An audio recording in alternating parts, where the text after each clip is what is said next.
Welcome to the Writing with Purpose podcast, where I, Anna Woolliscroft, chat with fellow writers and outdoor enthusiasts about how we can embrace creativity and curiosity to live a life full of adventure that doesn't feel like hard work. I delve into exploratory conversations about my two loves in life, writing and nature connection, as part of my mission to share the wellbeing benefits they both bring. It's wonderful to have you here today.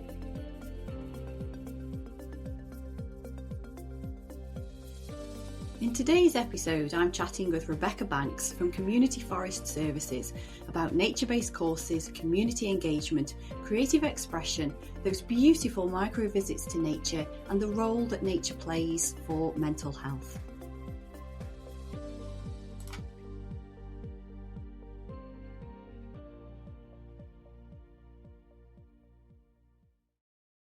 Welcome, Rebecca Banks, to the Writing with Purpose podcast. It's fantastic to have you on. Thank you so much for joining me. So, you are the director of Community Forest Services, which is a Staffordshire-based organisation that provides a range of nature-based courses and activities such as forest bathing, seasonal creativity, but all with the aim of connecting people to the world that's around them. And you use nature as inspiration and as a co-facilitator sometimes to help individuals and families to engage with the environment and support their health and well-being. So I did a little bit of digging, and prior to launching Community Forest Services, you were actually a community forest manager for the county council and a community manager for Groundwork, which is an outdoor focused charity, as I understand it. So it's safe to say that you've had nature, Mother Nature in your blood for quite some time. So if I could just sort of invite you, Rebecca, to share a little bit of an overview of your career to date and where the inspiration came from to launch Community Forest Services. Yeah, well, it sounds like you've done loads of research. You've introduced it brilliantly, really. I've always kind of had.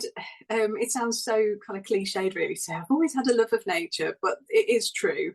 Since childhood, both my parents, I was very lucky to have both parents that kind of introduced me to nature in different ways. My mom was a very, very keen gardener, loves being outdoors. My dad, a bit more of an adventurer, loved rock climbing and canoeing.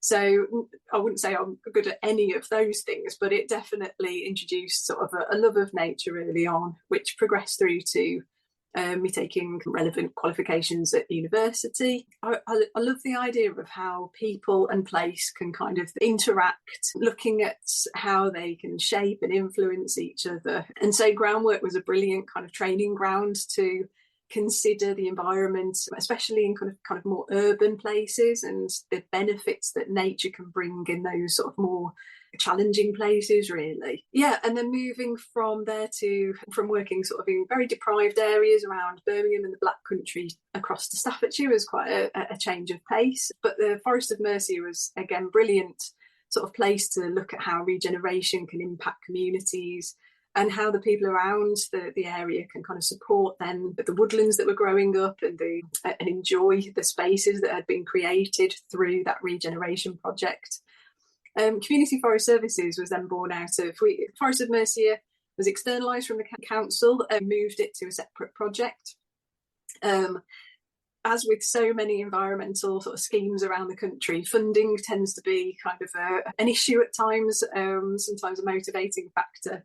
And to externalise it meant that funding was kind of opened up to us a little bit. We transitioned the project, moved it to delightful sounding ex-sewage works in South Staffordshire, and then transformed that area into an eco-centre, and that's still there today. I was keen to kind of try something on my own and move possibly more in the direction around education and training. And so Community Forest Services started around 6 years ago. I work with super tutor, Rachel, who's been with me from the start, and we've just taken on a new tutor as well. So developing, creating, delivering environmental, nature-based courses. And I think I probably should count really, but I think it's been thousands of people now that we've actually worked with within the area. And thoroughly enjoy it. I love working for myself and I love working from home. So feel very fortunate to be in the position that I am now. Brilliant. Well, congratulations on the growth of the business as well. That sounds good. I think we met on one of your Branch into Nature courses in 2021, which I attended, which was online, because at the time I wanted to move what I was doing outside a little bit more. And that course is all about green careers, different aspects of working outdoors and the kind of job roles and things. So it's a really nice introductory, just an introduction for people to learn more about how they can step outside and work outdoors, or more for an outdoor organisation. Because I'd say it doesn't necessarily mean that you have to work outdoors. You can be inside, but working for that outdoor organisation. So, and you still run that as well, don't you? Yes, yeah, we do. We've come to the end of one this term. We're starting another one in January, and yeah, I have to say it is one of my. I probably say this for almost every course that we run, but it is one of my favourite courses that we run. We've moved it so it's blended now, so there's in-person elements to it. We bookend the course with those in-person elements, so we get to meet the learners. They get to meet each other. It sort of gives people confidence and motivation at the start of the course, and then we come together at the end to kind of really focus on next steps and supporting with that journey moving forward. We've had some super kind of results, really. The tutor that we've just taken on came through the Branch into Nature course, went off and did her kind of qualifications with Derbyshire Wildlife Trust, and then set up her own community interest company, and has sort of come back full circle. There's other people who have got job roles, other people who've set up kind of projects and campaigns in their local area. So it's a really rewarding one to kind of pass on that. Hopefully that enthusiasm for working in the outdoors and with nature in mind.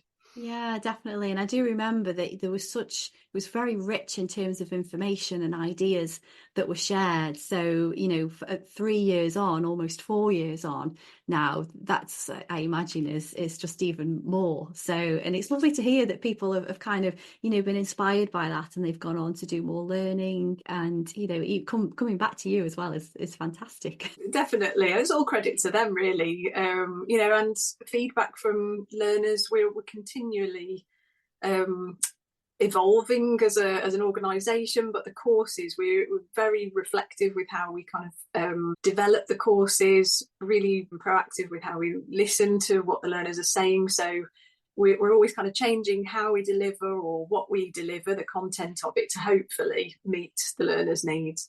Yeah, definitely. And the things change so quickly these days that you've got to stay on your toes with that, haven't you? It's not one course is not going to last for 5 years, let alone 5 months.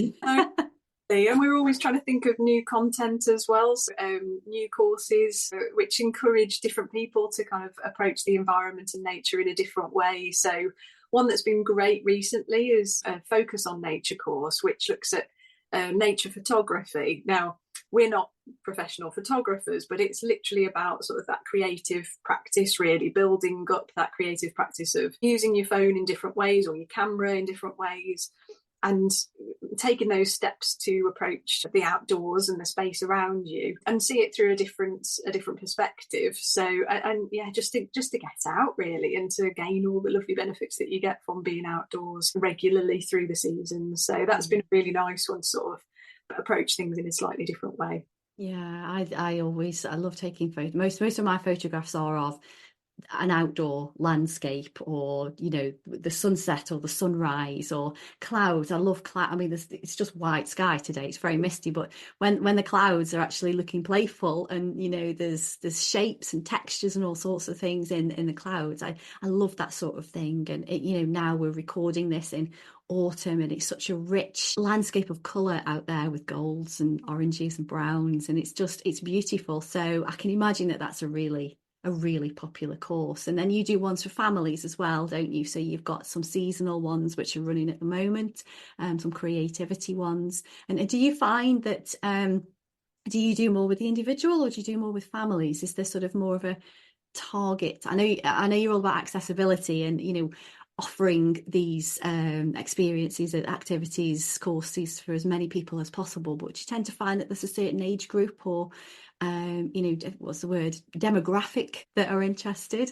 I would say we're kind of a little bit of a boring bit maybe, but we are tied a little bit with the contract to who we target and who attends our courses. So we're one of many providers in Staffordshire that works with Staffordshire Community Learning, who fund all of the courses. So that's how we're able to kind of offer the courses for free. So we have kind of a requirement to offer the courses to families as well as individuals. So we sort of make sure that that's kind of just adhering to the contract, really. However, I would say that a lot of the courses that are for individuals, there's so many other people that are actually involved with it as well. So we find, perhaps, I don't know, an older lady might come on a course with us, and then through the course we'll discover that, she's got her husband involved with it a little bit, and a friend down the road, and her grandchildren got involved with a particular activity. So I love to kind of think about all the tendrils of kind of information and creativity and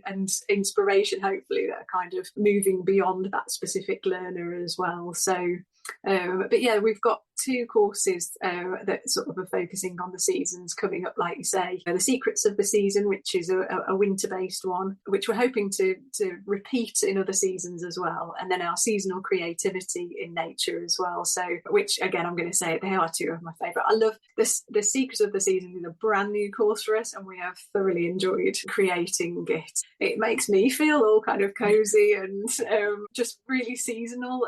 I wouldn't say festive yet, but seasonal, definitely. It's been a lovely one to create.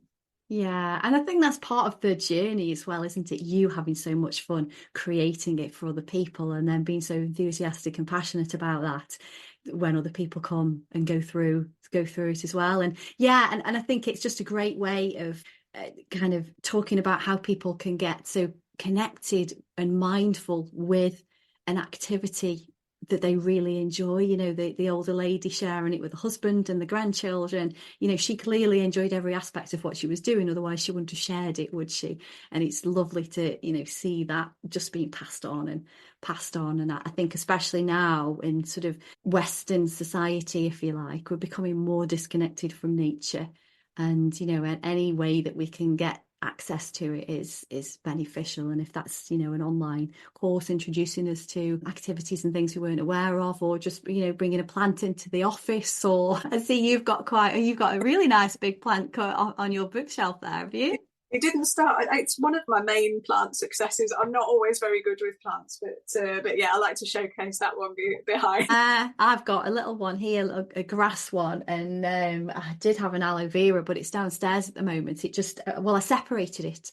I separated one plant, and I've already separated into about 10 other ones, and it needs to be separated again. But it only seems to get on with the kitchen window. So you've got masses of them. The kitchen, it's full behind the sink, and yeah, we keep saying, because we had the kitchen done at the start of the year. I know this is a complete tangent, but we keep saying that we need to have a blind, but then the blind's going to come over the plants. Yeah, plants. We don't have a kitchen blind either for that reason. There's too much on the windows. That makes me feel better, thank you. So what was your earliest memory of nature? You mentioned how your parents were both enthusiastic about outdoors, but what's your first memory? Well, there's quite a lot really around just playing in the garden. My grandmother lived in a house that had quite a nice sort of big garden.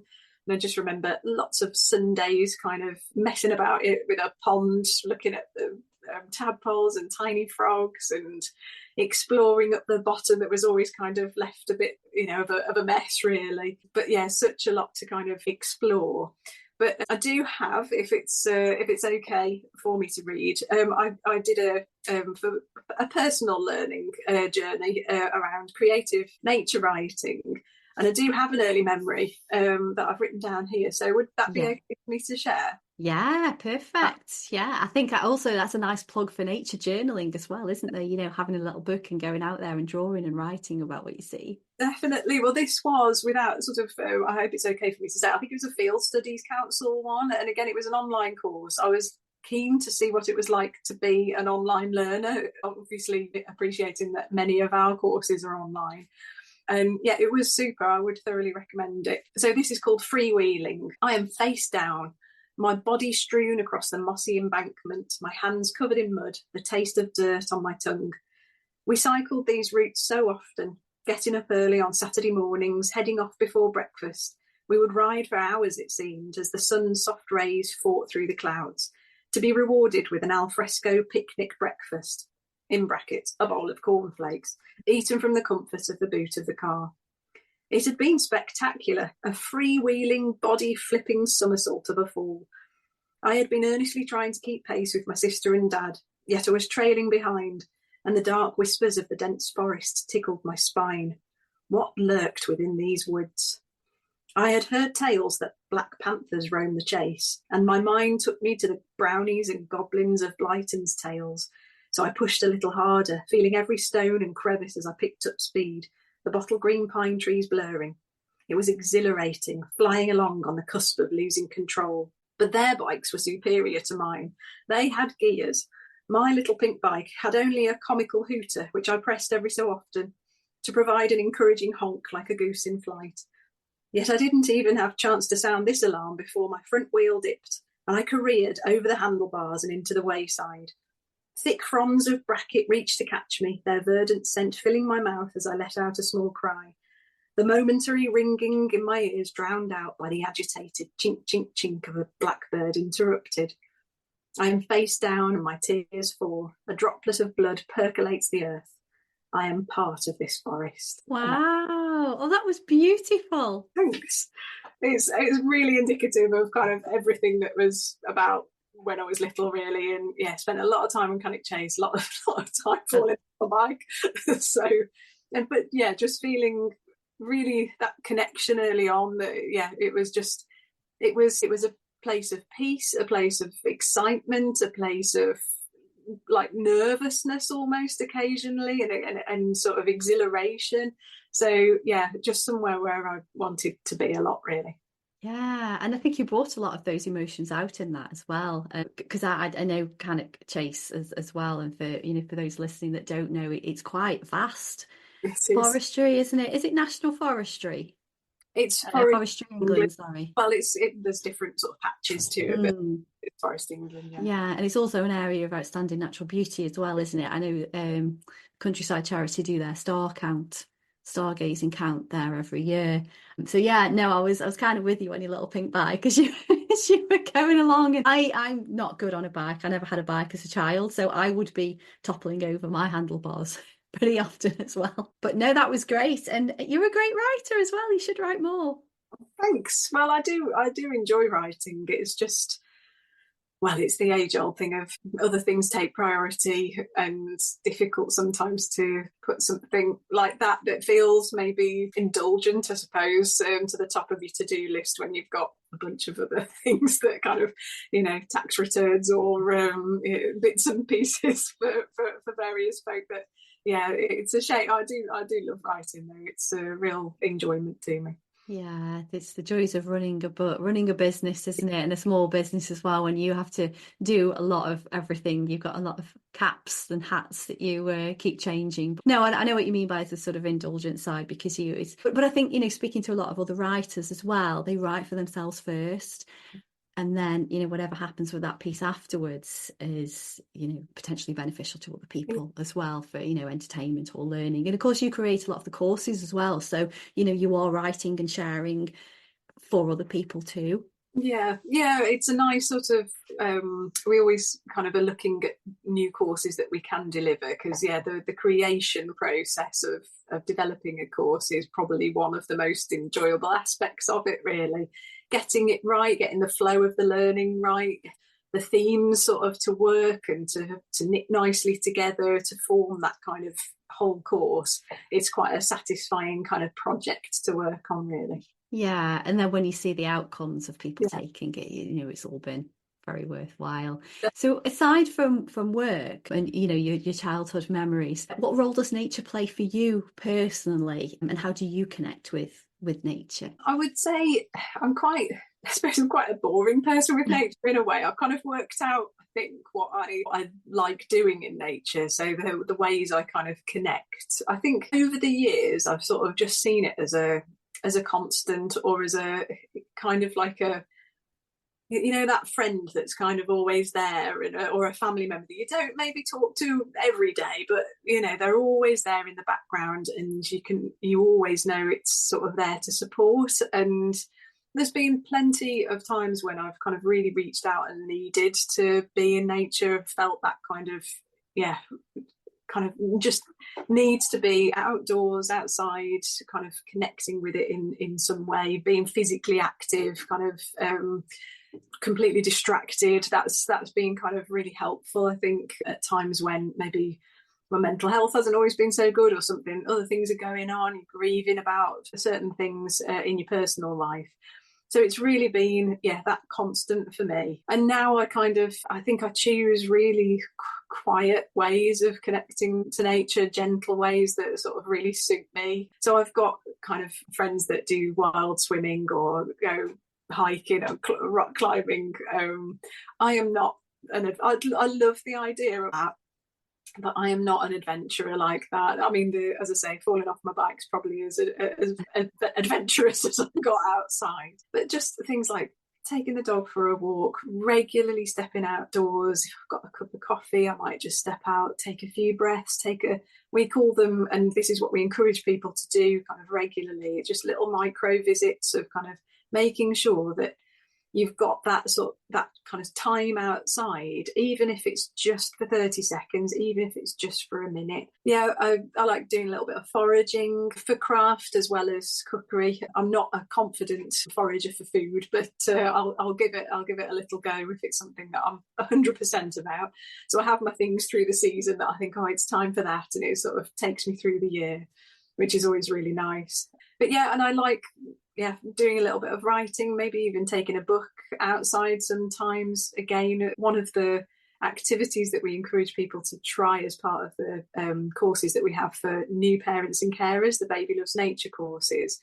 The one that really sticks out for so many people is the taking a book outside activity, which is just literally, it's so simple, just sharing a book with your baby outdoors, even in this sort of weather. So getting a nice blanket, getting all snuggly and sharing a book outside. And it's just lovely for it. It's just sort of transformational. The baby might be completely kind of engaged with what they're saying, or looking around and engaged with the environment. Whatever it is, they're kind of both doing it together and really having a kind of those special bonding moments, really. So even as an adult, I try and do kind of little bits like that. Bit of gardening. I'm pretty rubbish at it, but I enjoy just being in the garden, tatting around with some leaves or kind of planting something that will probably die. But I enjoy just being out there. So I'm lucky with where I live, that is quite rural. So often I don't sort of even go, I sound really dull, but I don't even go that far. Right? It's just really appreciating what is local to you. And I find that I'm quite content with that, really. I don't know if that's making me sound really dull, but no, not at all. And I think, like we've said, we've touched on a couple of times, it's finding something that works for you, isn't it? And if that's relaxing and you benefit from that, then great. I mean, I don't know about today, but I love taking a book and going outside. So because I did a master's, which I've recently completed, when the weather was nice, I took all of the books and everything on my notes and my sticky tabs and my coloured pens, and I took all of that outside because I just felt as though I was more engaged with that. And I think my mind was a little bit more open with being in the garden rather than sitting at a desk inside. But I think, sharing the book as well, that kind of links in with the old custom of the campfire and, the storyteller and all of the families gathering and having that sort of bonding time. So, it's finding these ways and these little ways in almost to being able to get that time, that fresh air.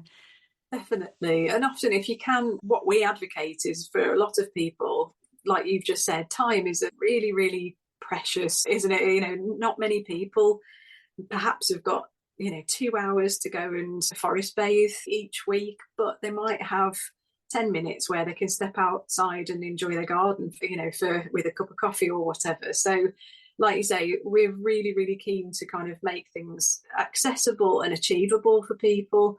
And so I feel like over the years, I've kind of really tried to do that for me as well. I've got 2 children, got a dog, it's the family kind of busy life that a lot of people have. And you've just got to work within those parameters, but ensuring that it's enough for you, really. And I think I've got to a point where I'm quite happy. And maybe in the future I'll go off adventuring and do it. I met somebody yesterday who told me that she goes wild camping in the north of Scotland, northern Ooh, part of Scotland with a Canadian canoe. I thought, oh, that sounds fabulous. Maybe I'll do that when things calm down a little bit. But wow. for now, a dog walk is where I'm at. I just you got a little shiver then when you said about the higher grounds of Scotland with the canoe. That's going to be cold. Fabulous, yeah.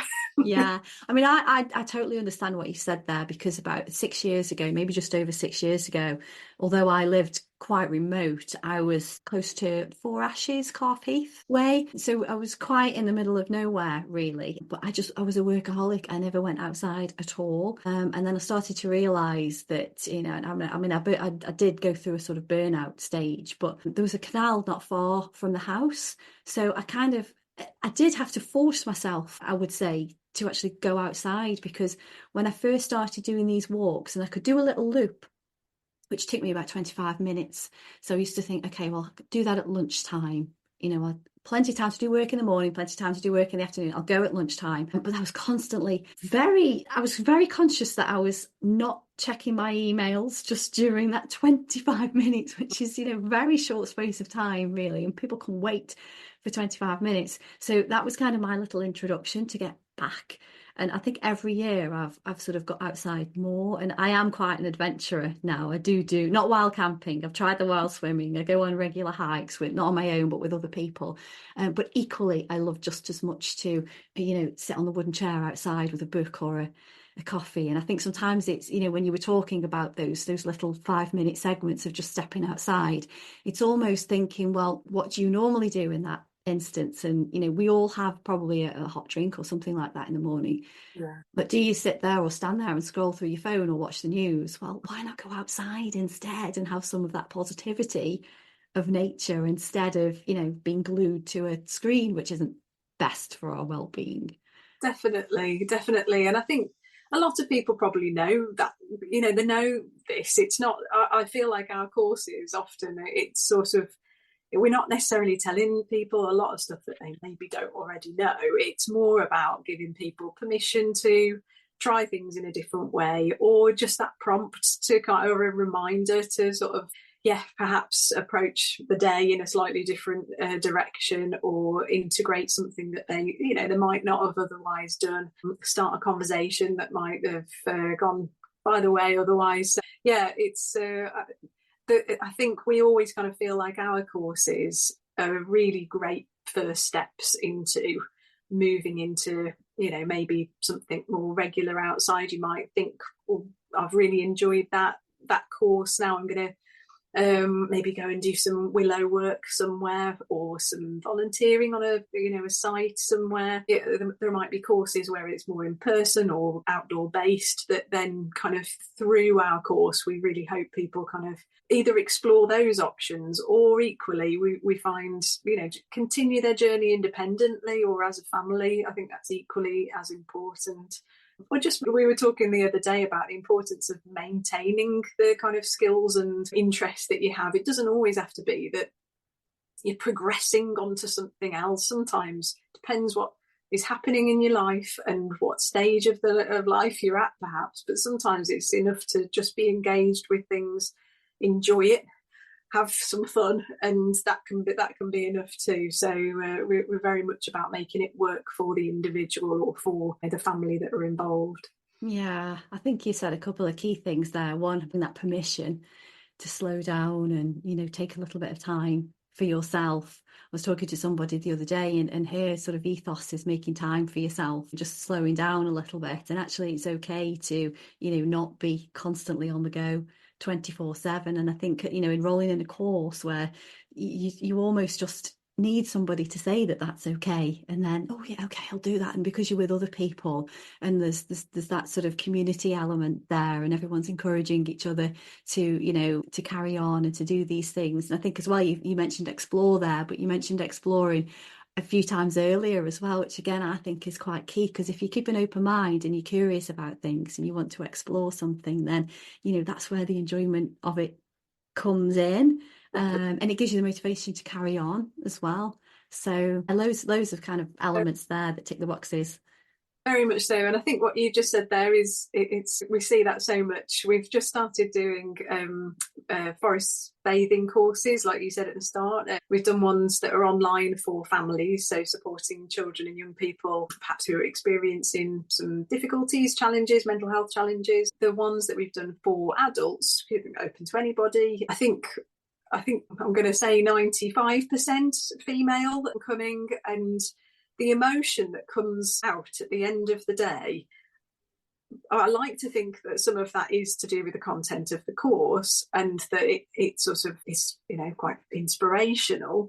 But I think a lot of it is just the fact that for that one day, that person has given themselves permission to just stop, and we're telling them that's what you're supposed to do. That's what the purpose of the day is to stop, be mindful in that moment, appreciate your surroundings, look after yourself and focus on yourself.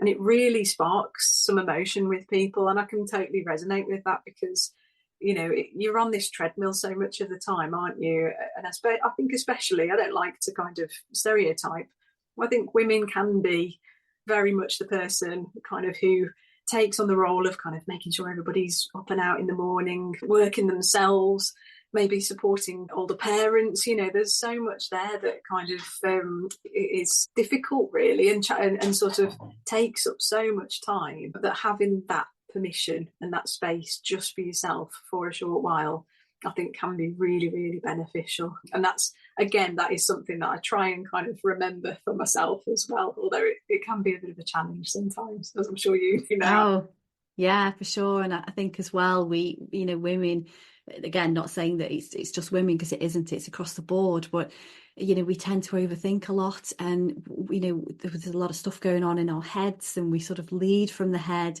instead of just feeling a little bit more with our senses and our body. And I think the forest bathing is, I did a day forest bathing with somebody in a National Trust forest, Alderley Edge way. And I thoroughly enjoyed it. The time flew by. It wasn't a day, actually. It was about 3.5 hours, but the time flew by, and I just felt so, yes, relaxed, but it was more than just feeling relaxed. I really gained a lot from it. And I think it was just all the aspects of, perhaps being there with nature rather than being in a busy office or staring at the computer. And yeah, the woman that sort of was the guide, she just gave me some information, invited me to do a few things, and then just left me to it, really, and exploring. And it was quite profound. And then afterwards I was thinking, there's no reason why I can't do this more often. And being quite privileged to have my own business, so I am quite flexible with time. As long as the work gets done, it doesn't matter whether I do it first thing in the morning or in the evening. So I could carve out some time to go outdoors and even take some of my work with me, which is what I've always wanted to do, and I'm doing a little bit more. So yeah, I think those sort of introductions for people to experience that, can be the start of so many different journeys for people. Definitely. There's the last course that we ran, actually, some of the women have started meeting up. They didn't know each other prior to the course, but they've started meeting up now to forest bathe together, and to make it part of like a monthly meetup, which is it's so nice. I love that kind of sort of outcome, really, from something like that, because they've got those connections with each other now as well, found like-minded people, because again, we kind of often find that people come to the courses maybe as somebody, they might have friends and family that they get on super well with, but they may not have the interests in kind of what they do that they're keen to kind of explore further. Finding like-minded people that you kind of can take the next steps with that can be really helpful as well. Yeah, brilliant. Oh, it makes me want to go outside. We've got a little wooded area just over the about 3 minutes walk. There's it's not huge, but it's a lovely little area. It's quite mature trees there as well, so it's dense in places. And it's one of my main trails when I go running. And yeah, I'm feeling pulled over that way at the moment as you're talking about it. Definitely. Well, I think I often sort of, it's like a craving. I find it's, if I'm inside. I was at some excellent first aid training yesterday. Actually, it was really, really good. It was based at the Wolseley Centre, and it wasn't that it was sort of boring or anything, but I'd been sat for quite a long time, and I knew that the Wolseley Centre obviously is a lovely space. I knew that all that woodland was out there. It was a gorgeous day. I was kind of thinking, oh, and is it lunchtime when I can just go and have a little walk and sort of move my body, but be under the kind of canopy as well? Yeah, it was definitely would describe it as kind of a craving to get out and just be outside for a little bit. So yeah, it's funny, isn't it? And then, but we're aware of that as well, which I think is a good thing. And Wolseley Centre is Wildlife Trust, isn't it? So there's always a lot going on there. Yeah, well used space. It's lovely to see, and yeah, it was a great place for the course. So yeah, brilliant. So what tips? Well, you've given quite a lot of tips already for inviting people to invite more nature into their lives. But what sort of key aspects would you say is kind of important for people to understand how nature supports their well-being? If they're kind of on the edge of thinking, shall I take a course? Shall I do this or not? What are the benefits that they are likely to gain? I think, especially through learning, I mean, going outside, just if I literally just stepped outside now, I would kind of get that headspace, the sort of a bit of clarity, that change of atmosphere that just can sort of reset you a little bit. I mean, there's loads of research around sort of how being outdoors can support your mental health, your well-being, but the physical aspects as well. So many of us, I think myself included, even though I do spend quite a lot of time outdoors, are deficient in vitamin D. So stepping outside for kind of short periods of time, maybe doing something that you would normally do inside, outside, like we said, just having a cup of coffee or eating your lunch, even when it's this sort of weather, it can just be really, really helpful. It can be helpful to your eyesight. Different times of the day can offer different benefits. So, trying to get outside before maybe 10 o'clock can then help you with your sleep patterns. I'd struggle to kind of think too much about an area of your health or well-being where being outdoors for some period of time would be unhelpful, really. Obviously, there's certain caveats to that, and I know it can be a lot more challenging for various reasons for a lot of people.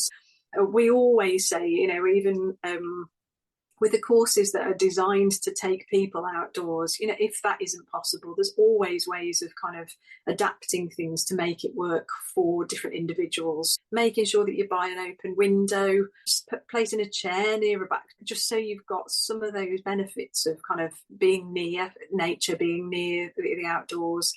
We understand a lot of people live in, very built up urban areas. So when we're doing things like the forest bathing course, we're very much sort of encouraging people to think about their own spaces. Perhaps they might have a garden, but is there a green space near them that they could use? Have they got a friend or family member that has a garden that they might be able to access? Most people have got access to a park of some kind, but even if it's sort of a tree-lined street or a bench at the end of a road with a couple of trees nearby, nature is everywhere if you look carefully for it, and it's just seeing it in a different way and seeing how you can connect with it and how that works for you, really. So yes, there's loads of benefits. The forest bathing in particular, there's super research that's been done to kind of evidence. I think the idea is around 2 hours a month, which seems, even for quite busy people, relatively doable.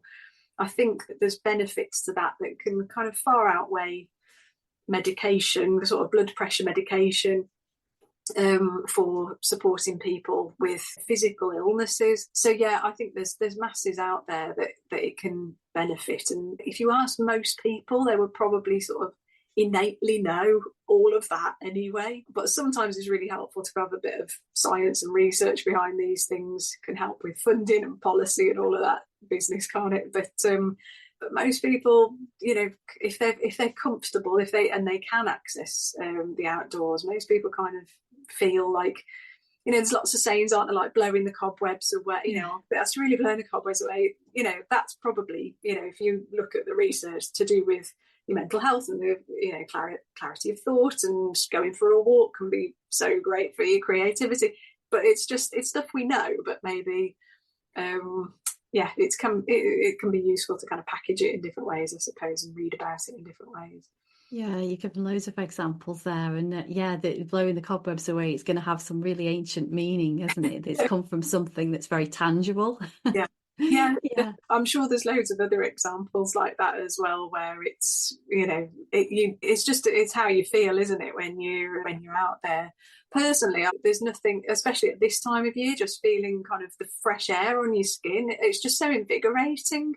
And then when you come in and you are inside for periods of time, it just feels so much nicer when you might get a nice hot drink then and kind of cozy up and like do a bit of work, or start cooking tea or whatever, and it makes that side of everything just seem a lot more manageable and enjoyable too. You appreciate what the indoors brings as well. Yeah, 100%. I think, on days when it's a little bit crisper and you've been outside and you come back in, your skin all tingles and you just feel, not on fire, but, ready to go. And, if you can have a little walk, as you say, come back in and then start the tea or dinner or whatever. I always have to say dinner because I think tea is a local thing. It's not. I call dinner like evening meal tea. So yeah, dinner. It just kind of kicks it. Yeah, I suppose the movement aspect as well as being outside, but the movement aspect, moving your body helps to move your brain and it gives you a little bit more motivation to sort of be moving and getting stuff done rather than just sitting. And although there's nothing wrong with just sitting and resting, of course, but if your intention is to do that. Yeah, they say, don't they, that walking is one of the most undervalued kind of ways we move, and a lot of people, like when I was saying, I sound a bit dull if I just go for a walk. It's really beneficial, and it does so much, like you say, for your body and your mind. But maybe people don't value the benefits of that quite as much as we should, really. I'm sure I'm guilty of that, definitely. But I do always try to walk. I mean, I've got a dog, so I always have to walk him. But then I might try and go for like another kind of less stop-start walk as well. So just to get moving.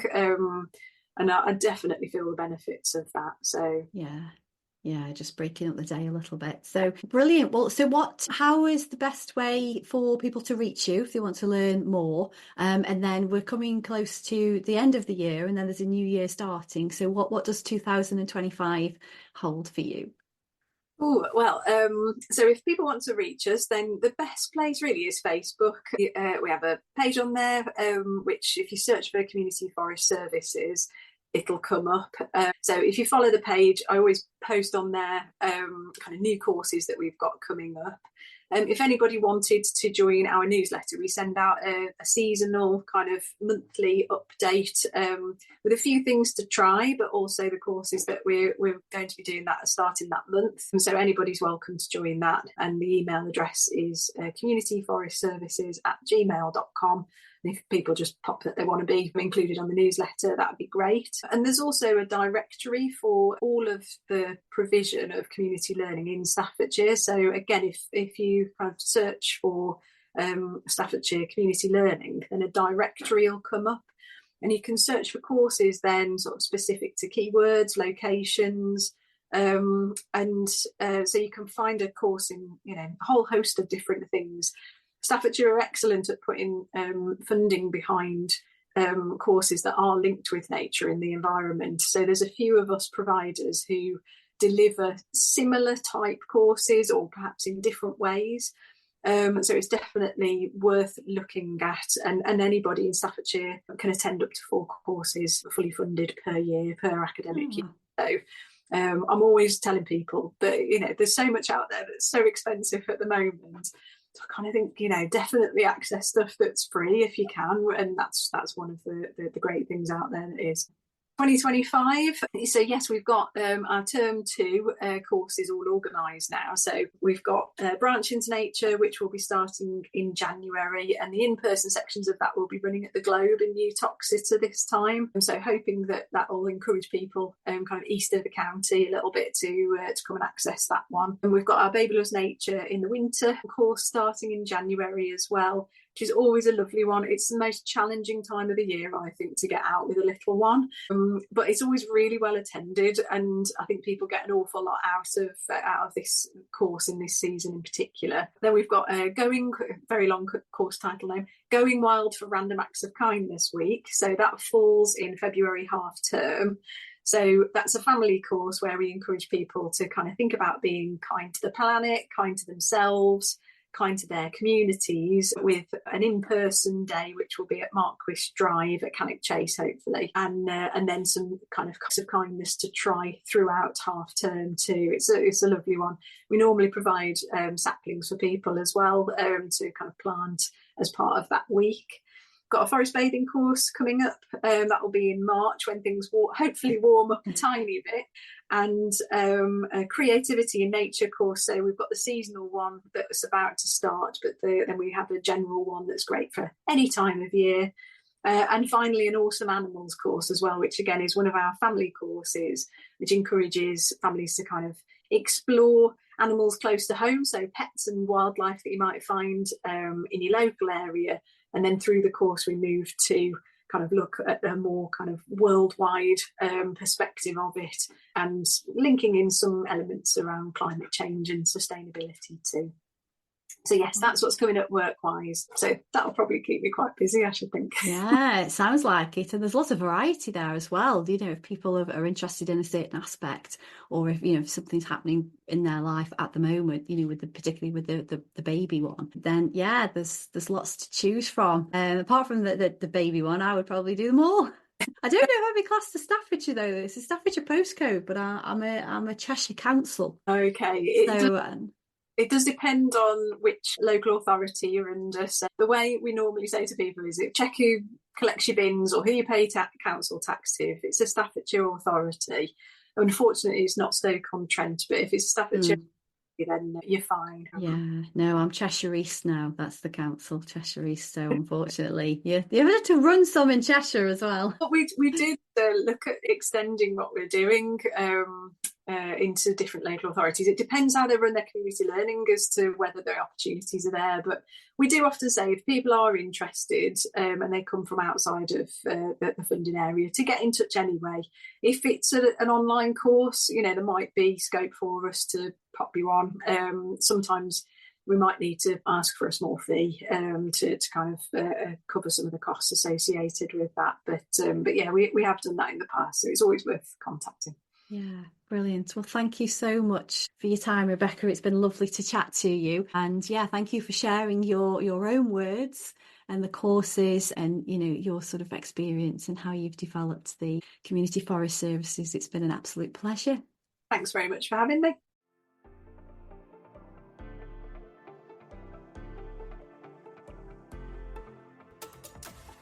Thank you for listening to today's Writing with Purpose podcast. Having conversations with fellow writers or adventure enthusiasts brings two of my biggest loves in life together, writing and nature connection. I've been a copywriter and content creator for 23 years, but my passion is writing for wellbeing, and I'm on a mission to share the benefits that putting pen to paper has for personal wellness with as many people as possible. If you want to learn more about writing for your wellbeing and journaling techniques, please connect with me in my Facebook group, Journaling with Anna.